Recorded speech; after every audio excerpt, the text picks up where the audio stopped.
Number five, everybody. So I had one of those days. I had to take a break because my wife has to watch Mateo tonight. Mateo the potato. That's my other grandson. So yeah, and so I wanted to finish up this. Problem is, my neighbor. I'm looking out the window now. Um, Baby deer were born on his yard, and I'm trying to get him out of the yard. So I opened up the gate in the back, and they're literally like 1 foot away. One baby was. The other one was, I don't know where he was, hiding somewhere else. I didn't want to hit him, but I did. So they just like this much. They don't move. They got no scent. They don't move. They just don't touch them. But still, there's no reason to touch the deer, the baby. The mother's around on the other side of the fence, and they're trying to get out of the fence. So I've been trying to spend some time. I had to get away from the Jeep, which is okay. It's cool. I see a lot of my deer in my backyard, and I just watch them once in a while. And it's pretty interesting. You can watch them grow up, and pretty soon I'll see those little deer. They'll get bigger and bigger. Their spots will disappear, and they'll be running around. The back. They run way in the back. We got big fields way back there, and nice between all the houses. You got a big land that just goes back. Yeah, maybe we'll go four-wheeling with the Jeeps one day. I've been worse space than that. So let me finish telling you what happened with the Jeep. Turn on the light. So, of course, it wasn't so easy. So, what happened was, I'll show you on the bottom end, and I'll get a light on the subject. So, on the bottom, where are we at here? Okay, we're about here. You can see the one spot. See this one spot here. Let me get a flashlight.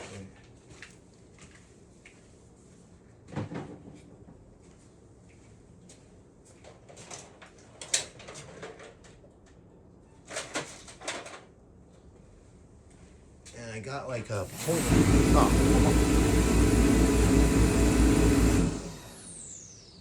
The whole time I was back in here watching the deer, they're still doing their thing. I was watching the deer. The heat didn't go on. I come back in here now. The heat's back on. I didn't know it was so windy and cold out there again. So let's do this.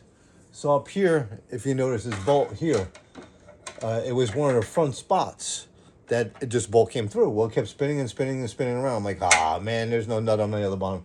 So the nut was all busted off, kind of broken up. So I wedged a washer there, and I ground one side of the front out because it had to go against this subframe. So I got a mini frame that these kind of go through. So I wedged there, and I nailed this really tight. So that one's done, one and done. And now on the other side here, I don't know if you can see in there. I don't know if you can see. Let me put a flashlight in there. So yeah, you can see it.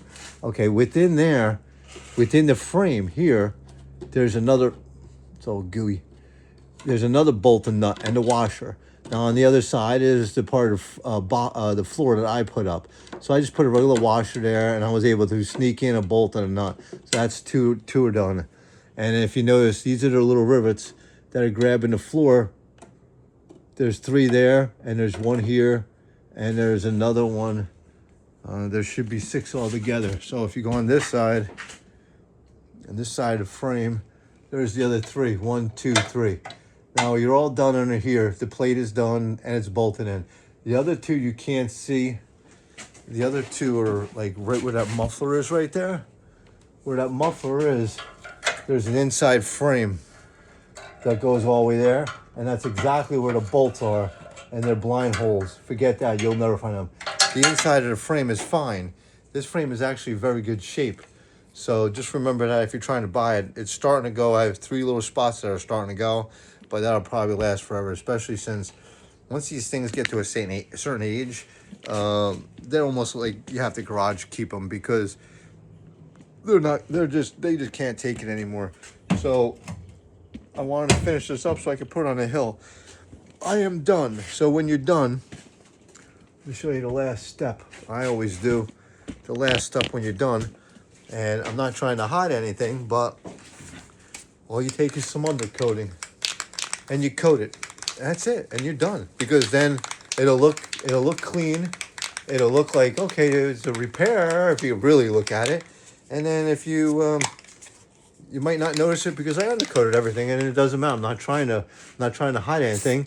I'm trying to make it look like it's supposed to, and it's a repair. That's it. So we undercoated everything. I just wanted to undercoat where I did the work on both sides and inside that cavity there, and you're done.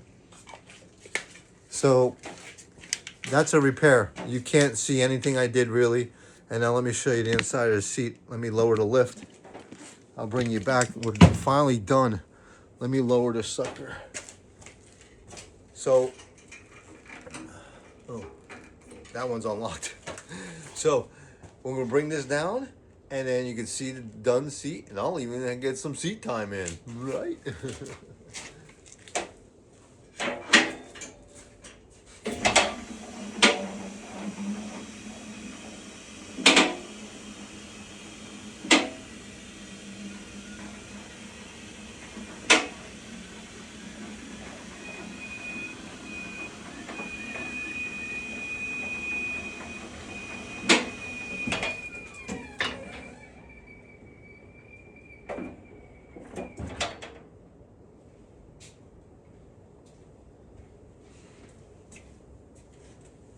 Okay, so I'm usually done by 3:30, but I told my wife, I said, I'm watching a deer try to get out. I don't think the thing's still in there.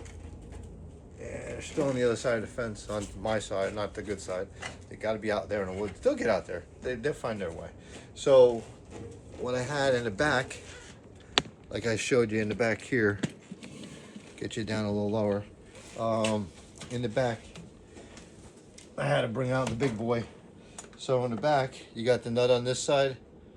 It's bolted down. Those are the blind holes. That's right underneath. That's a frame, so you can't get to them. And these two outer ones, they were both shot. The outside of the frame, that little subframe, it's kind of like a. It's not a real frame. It's basically just some reinforcements. So that bolt is done, and the front bolt is done. Let's get our tools out of there. That's a. Is a freaking monster, man. There's a 1/2-inch gun here. This thing kicks ass. This is a 1/2-inch gun.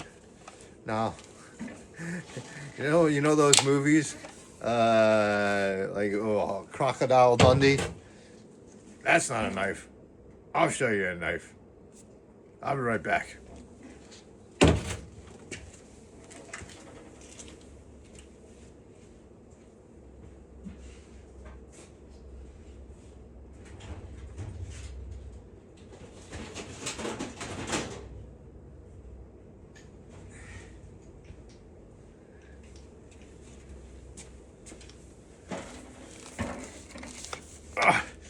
That's a knife. That's a 1-inch, baby.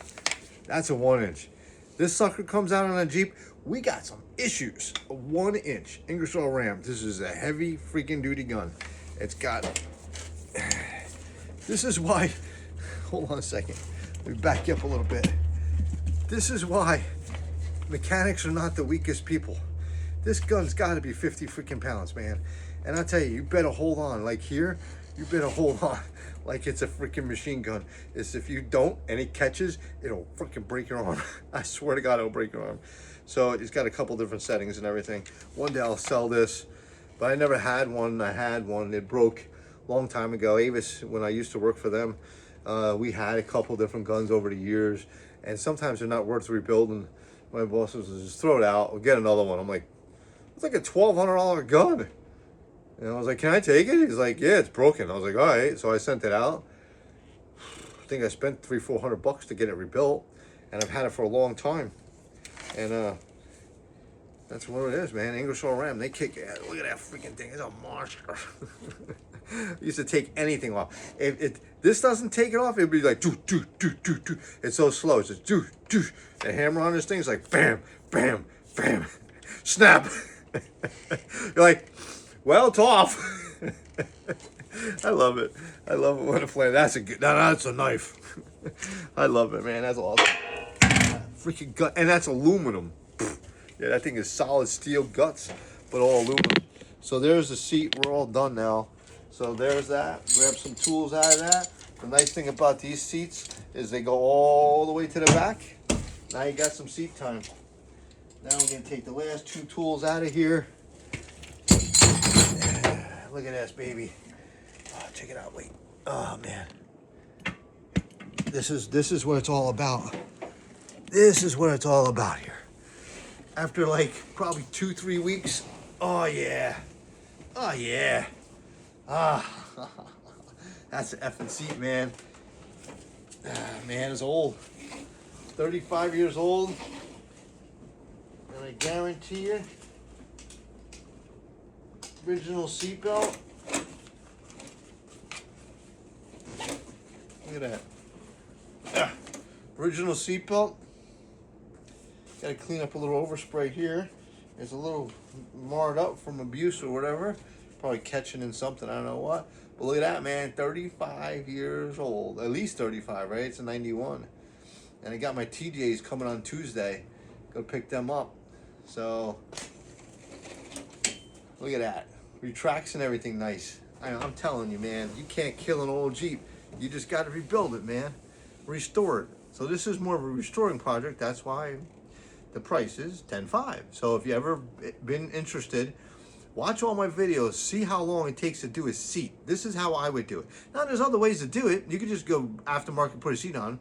Then you're going to have problems with the brackets. You're going to have problems with the floors. So you're doing floor repair. You're doing seat repair. You're doing bracket repair. You're not doing, just slap the seat in. Yeah, good luck. I'm telling you. You'll be like, I got the seat. It's taking me a month. Why? I'm going to watch that guy, Lenny. And he's hopefully I'll give you some hints there, man. So, like I said, there's all different ways. There's not just my way. There's not just this way. You watch different videos. Watch. I'll be putting some other seats in up. We're going to put some waterproof ones in that.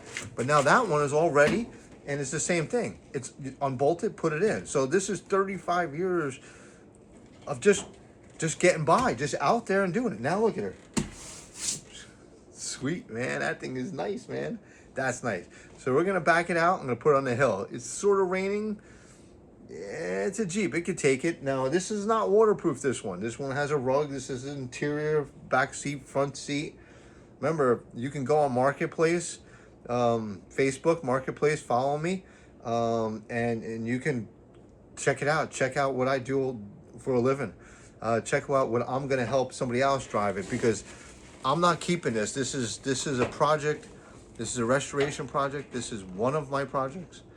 This is a YJ, a 91 YJ with a 4-cylinder 5-speed. I've did a lot of work to this thing, a lot of parts, a lot of time. The time, you can't put a guy on this and say, okay, you know, if you give the guy whatever $500-600 a week, $1,000 a week, you're talking $50,000, $52,000 a year, something like that. If I'm doing the math right, he's got to make some money.